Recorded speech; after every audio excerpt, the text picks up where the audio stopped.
प्रारंभ में एक बात याद रखें कि महात्मा गांधी जी ने अपने पूरे क्रियाकलाप का संचालन अहमदाबाद के साबरमती नदी के किनारे उपस्थित सत्याग्रह आश्रम से की।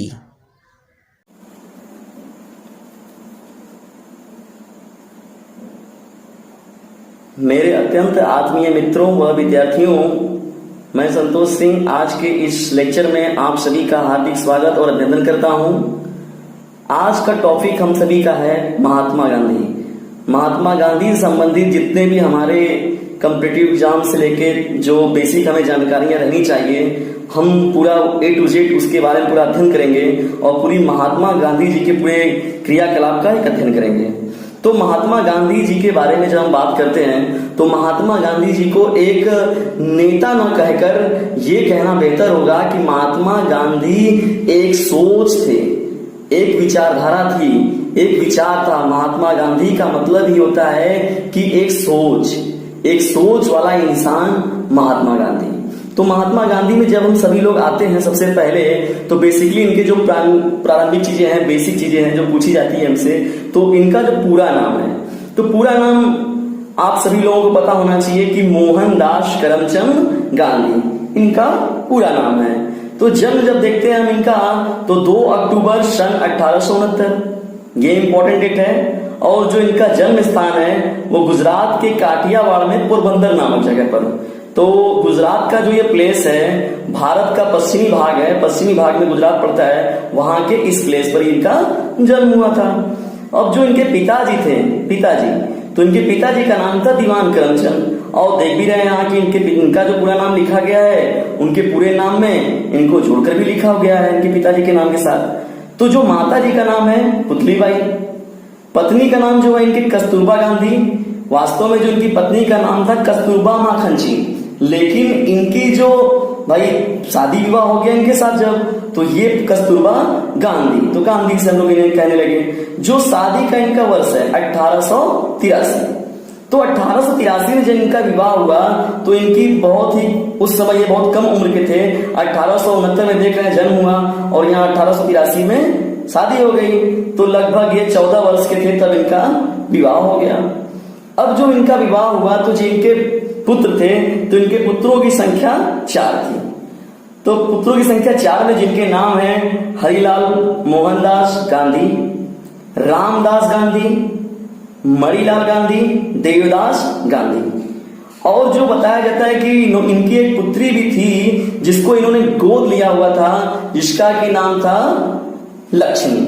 तो उस बच्ची को इन्होंने गोद लेकर उसकी पूरी परवरिश की थी, तो एक पुत्री के रूप में भी हम कह सकते हैं। और यहाँ जिनका नाम लक्ष्मी था। और सबसे मोस्ट इंपॉर्टेंट देखिए जो इनके कैरियर की बात, भाई किसी के भी कैरियर की बात सबसे मुख्य महत्वपूर्ण होती है स्टूडेंट्स। तो जब हम सभी आगे बढ़ते हैं तो यहाँ पर जब पढ़ाई हुई इनकी प्रारंभ, तो सन 1888, जैसा कि हम देख भी रहे हैं कि दीवान इनके पिता खुद थे दीवान। तो इनका जो पढ़ाई स्टार्टिंग हुआ 1888 में, लंदन में ये वकालत की पढ़ाई के लिए गए। अब लंदन में इनकी वकालत की जब पढ़ाई प्रारंभ समाप्त हो गई तो इनको सबसे पहला जो केस मिला वो गुजरात के एक व्यापारी थे जिनका नाम था दादा अब्दुल्ला। तो दादा अब्दुल्ला जो व्यापारी थे, किसी कारणवश वो जब दक्षिण अफ्रीका में पहुंचे तो वहां वो फंस गए। तो जब फंस गए तो इनके जो पिताजी थे इनके मित्र थे, तो भाई उन्होंने सपोर्ट किया। तब ये उनका केस लड़ने के लिए महात्मा गांधी जी को भेजा गया। तो वो पहली बार दक्षिण अफ्रीका सन 1893 में पहुंचे। जब वो वहां गए तो केवल यही केस तो था नहीं, ये केस उन्होंने लड़ा, लेकिन इस केस के साथ साथ वहां पर और भी कई समस्याएं थी जो निकलकर सामने आई।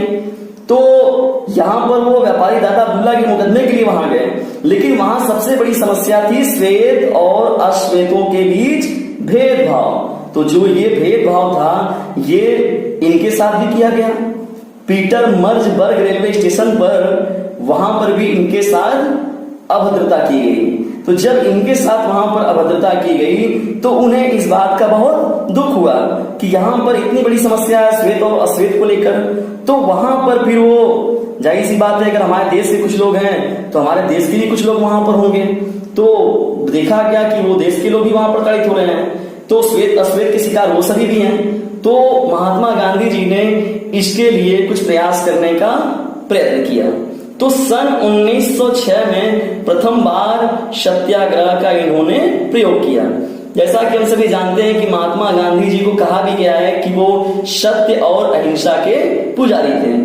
अब देखिए यहां पर जब स्टार्ट हो गया स्टूडेंट्स, तो यहां पर जो गोरी सरकार के विरुद्ध, तो गोरी सरकार के विरुद्ध इन्होंने क्या किया, ये आंदोलन का आगाज किया। तो इन्होंने वहां के भारतीय कुछ लोग थे उन्हें सम्मिलित किया और वहां के कुछ जो पीड़ित थे उन्हें भी अपने साथ मिला लिया।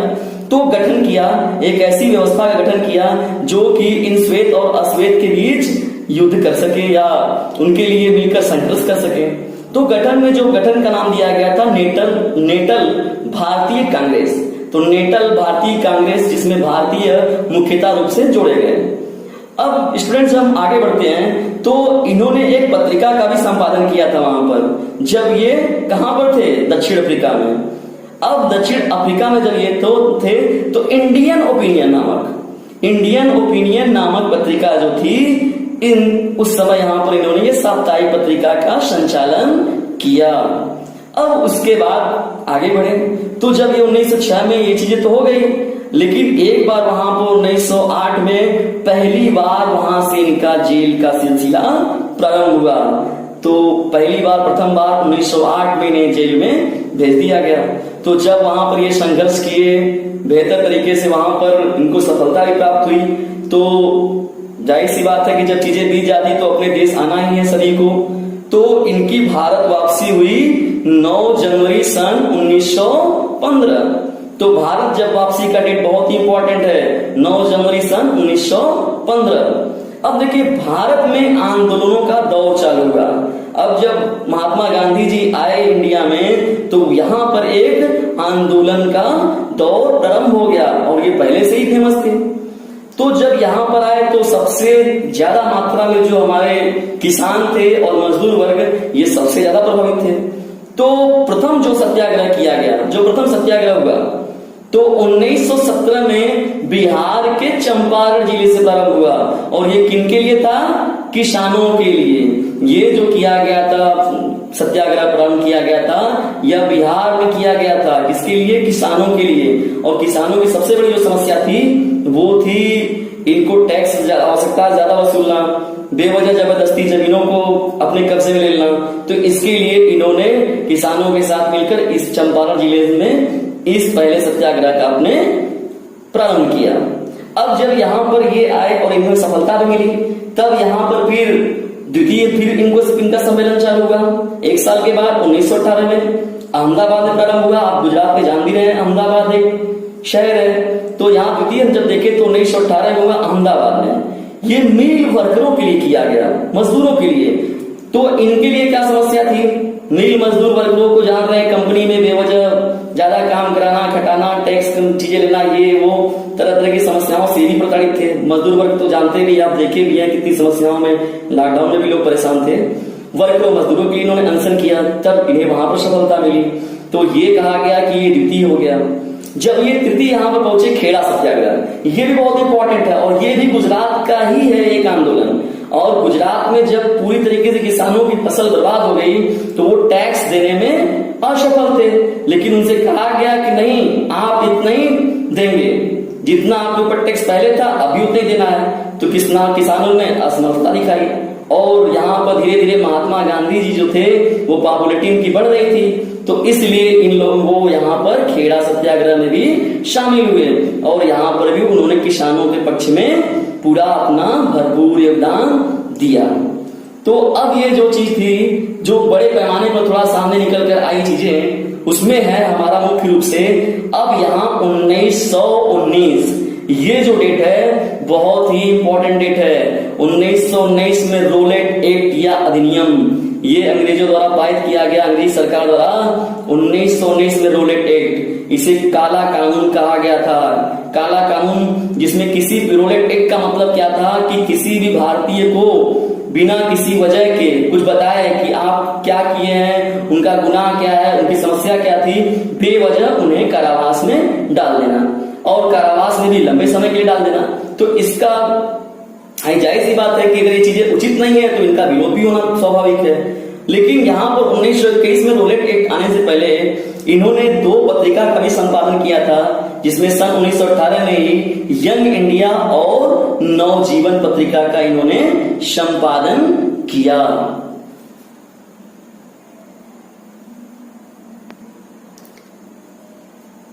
जब रोलेट एक्ट पारित हो गया अधिनियम, तो यहां पर एक समस्या सबसे बड़ी निकल कर आई रोलेट एक्ट के विरोध में। यहां पर एक सबसे जलियांवाला बाग हत्याकांड बहुत ही इंपॉर्टेंट है। तो 13 अप्रैल 1919 को बैसाखी का दिन था और यहाँ पर पंजाब का जो राज्य अमृतसर है वहां पर बैसाखी का पर्व संचालित हुआ। अब जो ये रोलेट एक्ट पारित किया गया तो इसके साथ साथ कुछ अंग्रेजों ने या अंग्रेज सरकार ने अपनी कुछ विशेष आर्टिकल्स को भी लागू कर दिया था, जिसके तहत कुछ लोग इकट्ठा नहीं हो सकते। तो ये पर्व था, वहां पर लोग इकट्ठा हुए थे एक साथ। तो यहाँ पर अंग्रेजों को ये समझ में आया कि यहाँ पर ये लोग कुछ रणनीति बना रहे हैं अंग्रेजी सरकार के विरुद्ध। तो जिसके विरुद्ध यहाँ पर भीड़ जो जुटी हुई थी, उस भीड़ पर यहाँ पर जनरल रेजिनाल्ड डायर, जो ये डायर था, जो डायर नाम से फेमस है, जनरल डायर जिसे हम लोग बोलते हैं, उसने उस पूरी भीड़ पर चारों तरफा गोली चलाने का आदेश दे दिया, जिसमें कि बहुत से असहाय लोग मारे गए, बच्चे, बड़े, बुजुर्ग, महिलाएं, सब पर अत्याचार हुए, बड़ी पैमाने पर लोगों की मृत्यु हुई।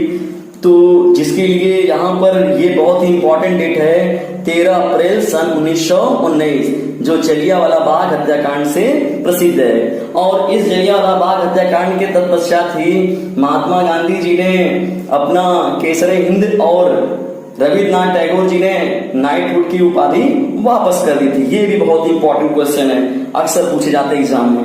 अब जलियांवाला बाग हत्याकांड तो हो गया, तो जब ये हत्याकांड हुआ तो ये बहुत बड़ा परिवर्तन का कारण बना हमारे देश में।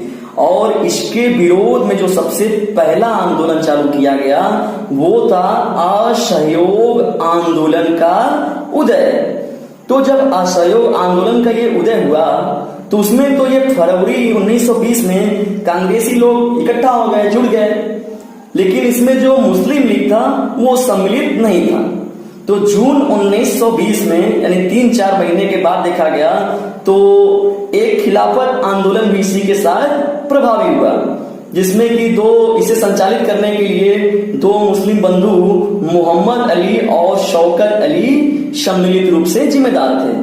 तो ये जो खिलाफत आंदोलन था और असहयोग आंदोलन था, ये सम्मिलित रूप से जो चालू किया गया वो 31 अगस्त 1920 को आंदोलन को सही मायने में संचालित किया गया।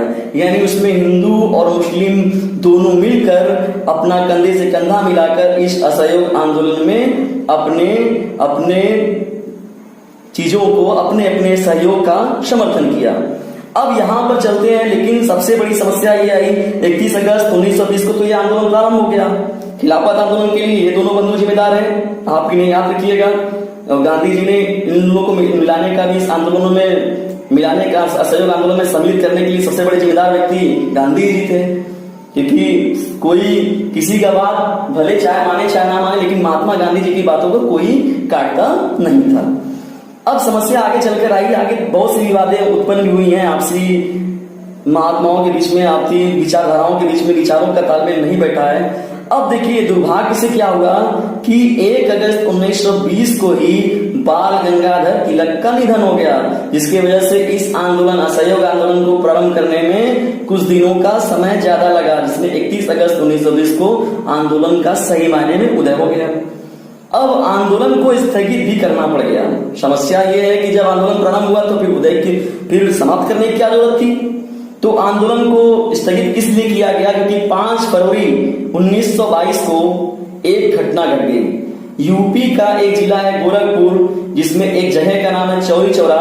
वहां पर पुलिस थाने में ये क्रांतिकारियों ने आग लगा दी, जिसमें 22 पुलिस कर्मियों की मौत हो गई। इससे महात्मा गांधी जी पूरी तरीके से आहत हो गए, क्योंकि वो सत्य और अहिंसा के पुजारी थे।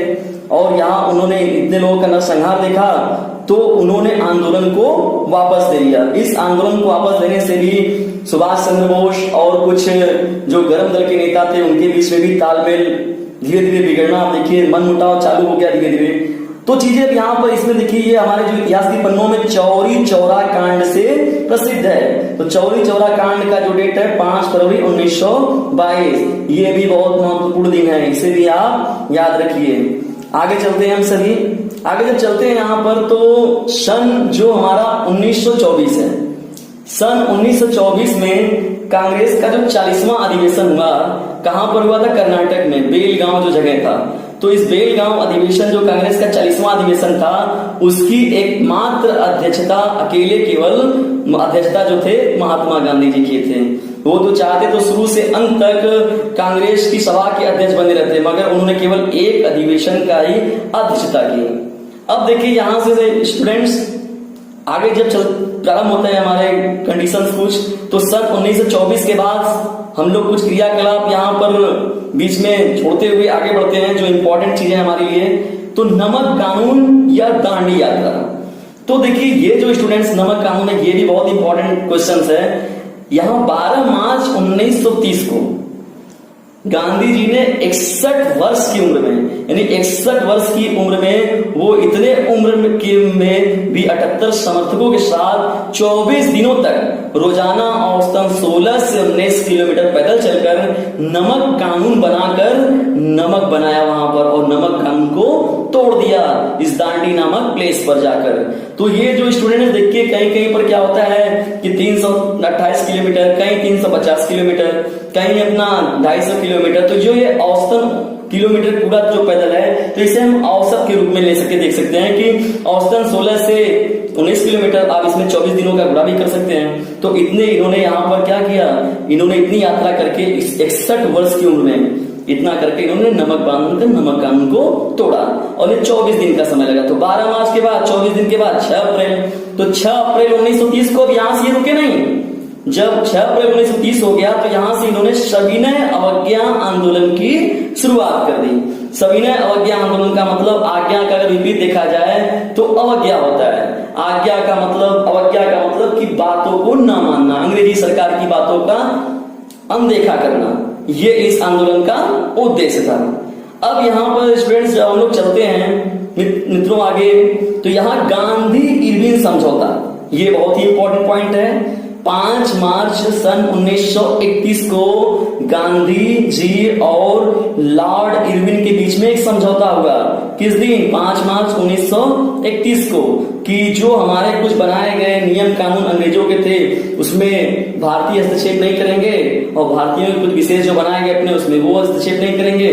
तो इसके लिए गांधी और इरविन जी के बीच में समझौता हुआ 5 मार्च 1931 को। अब स्टूडेंट्स देखिए गांधी जी जो थे, अब यहां पर जब समझौता तो हो गया, लेकिन इरविन जो था, इरविन ने क्या काम किया? इरविन जो था वो 16वां वायसराय था, लॉर्ड इरविन, और उस समय जो प्रधानमंत्री थे ब्रिटेन के, रैमजे मैकडोनाल्ड। तो रैमजे मैकडोनाल्ड और लॉर्ड इरविन ने मिलकर एक सम्मेलन का आयोजन किया, जिसका नाम था गोलमेज सम्मेलन। इस सम्मेलन का उद्देश्य क्या था? संवैधानिक विकास के मुद्दे पर विचार विमर्श करना। और ये आयोजन इसका जो था ब्रिटेन में जाना पड़ता था इसे।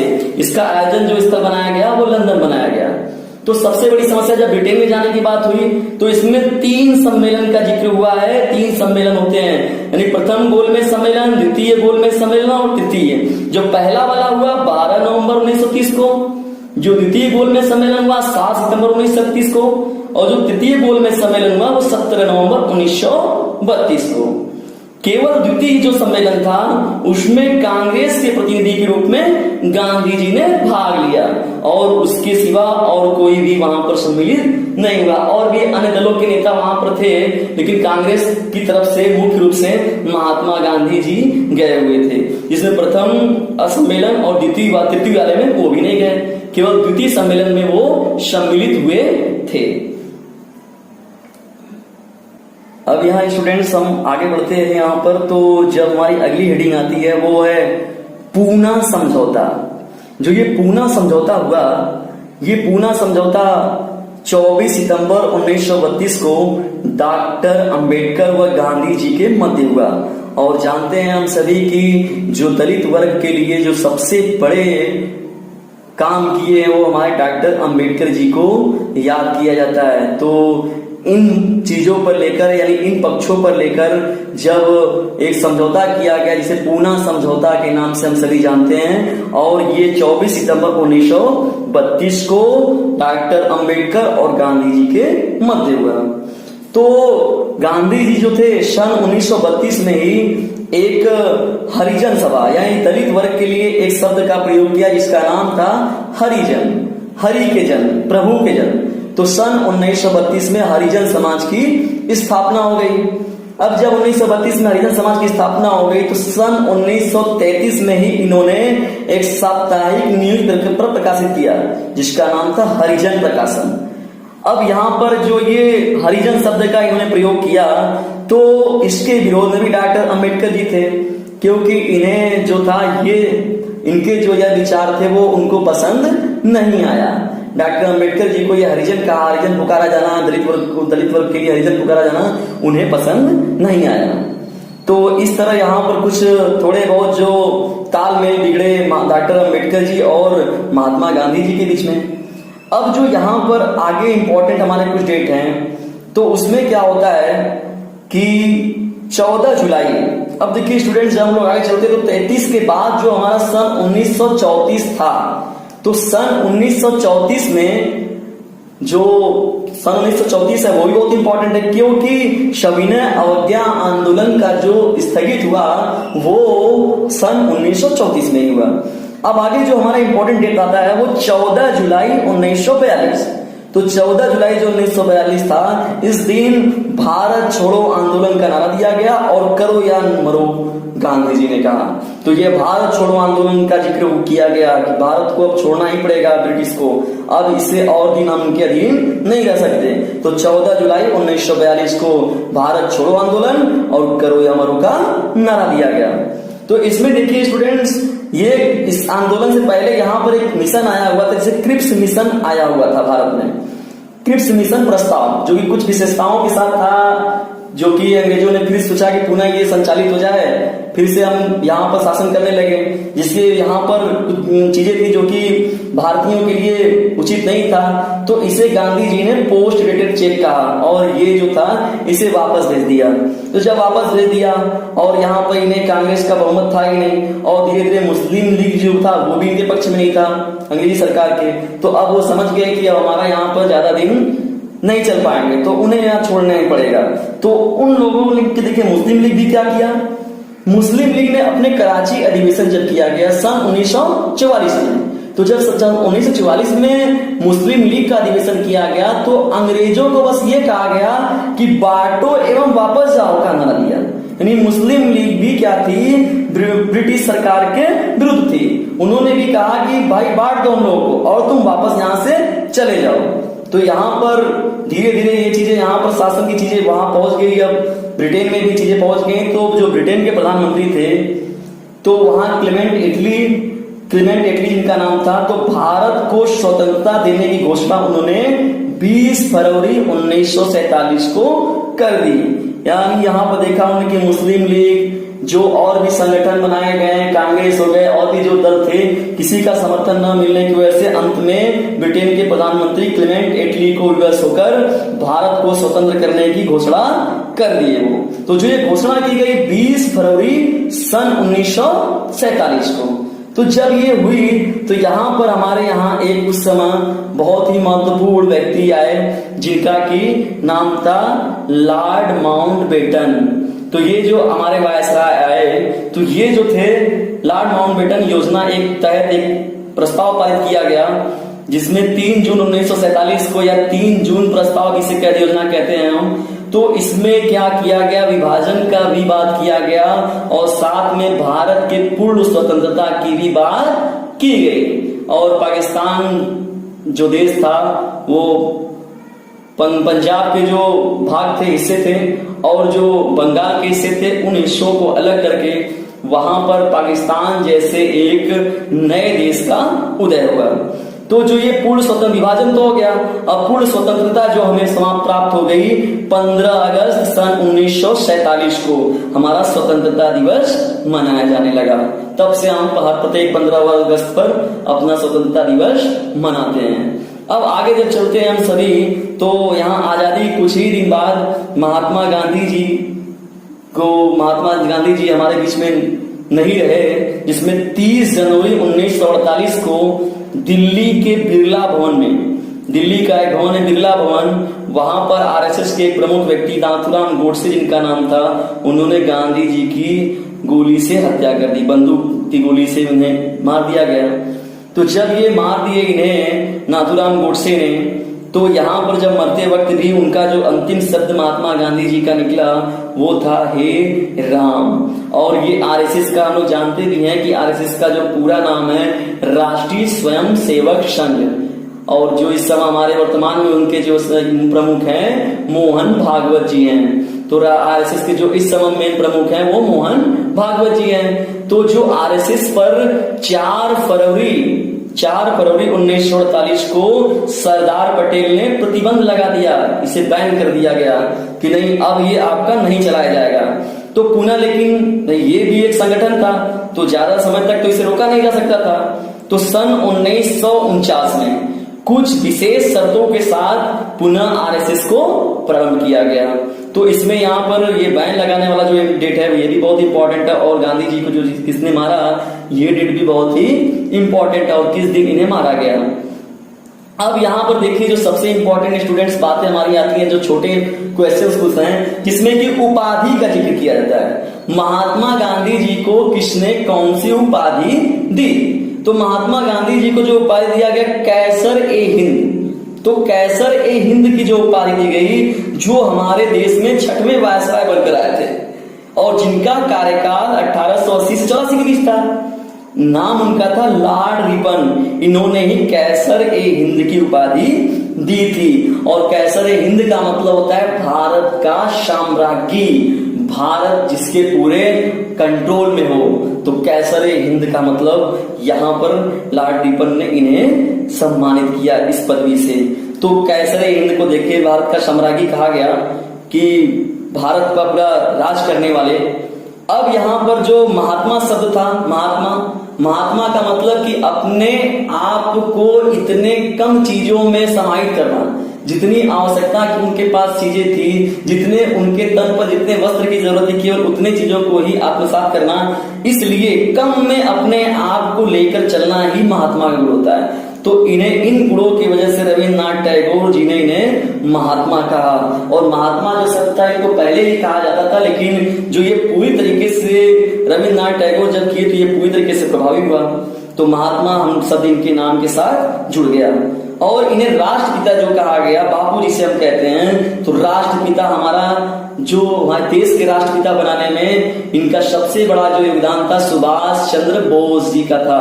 तो सुभाष चंद्र बोस जी ने इन्हें सर्वप्रथम राष्ट्रपिता कहा, और इनके काम की वजह से सभी लोग इन्हें राष्ट्रपिता ही समझेंगे।